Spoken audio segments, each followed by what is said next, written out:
What is art? This definitely isn't a multiple choice question. Art means different things to different people. It really has no limits. Art has been debated since it was created with the question, what is art? Art is creative paintings, sculptures, acting, web design, architecture, and much more. Today we're going to talk about 7 different categories of art. One would be architecture. Another would be modern art. A third would be web design. Another would be pop culture. A fifth would be painting. Another would be sculpture. And a final would be acting. We'll start off with the most well-known form of art, painting. There are many forms of painting, but the most well-known are abstracts, landscape, and portraits. Paintings can be painted with anything that is wet. Traditionally, paintings were of nature or portraits. Over the years, paintings have evolved to be splatters of paint or even soup cans. We all know the painter Jackson Pollock, yes?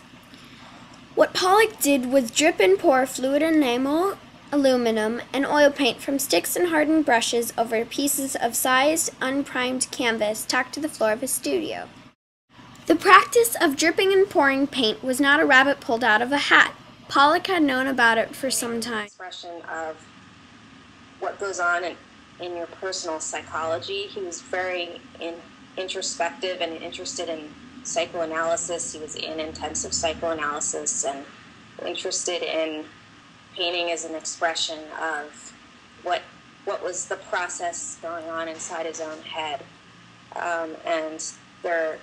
And he did a lot of dream analysis and played around with symbols that were in his dreams, and in a way that in and of itself was also somewhat radical in the 40s in the U.S. when there was sort of particularly after the war, there was a reasserting of what it means to be a man was to kind of,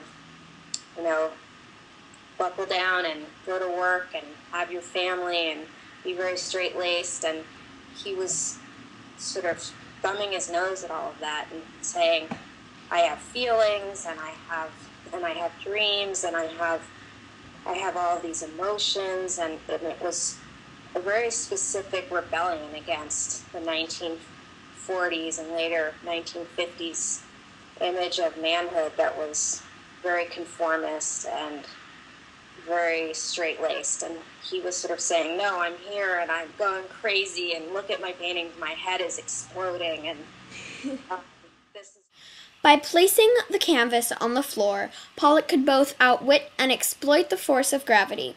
He could rely on not just his arm and hand, but on the leverage of his entire body to determine where the paint would go. Let's move on to the next category, web design. Josh Ahn is a designer and programmer who sometimes does art. He created a website called theyrule.com, which was considered art by many. I think that there's been a process of expanding what the definition of art is over the last 100 years. And I think that I think that it becomes an interesting question because it's a political question. Because in order to do art, you also need to live, you need to make a living, you need to get some money, and there's a certain amount of money that's available to artists through grants and things, but it's only available to them if what they're doing is considered art. So it becomes a very important question to ask, like, what is art? Because your livelihood may be at stake if you're an artist. And so these things are important political questions. Time for our next category, pop culture. We know that guy, right? That's Andy Warhol, the Campbell Soup guy. Yeah, he also created the colorful Marilyn Monroes. Andy Warhol once said, "Don't think about making art, just get it done. Let everyone else decide whether it's good or bad, whether they love or hate it. While they're deciding, make even more art." What about theater? Time for our 4th category. Most people would say theater is an art form like writing a novel or writing poetry, but some playwrights think theater should have a political or social function. The German playwright Bertolt Brecht once said, "Art is not a mirror held up to reality, but a hammer with which to shape it."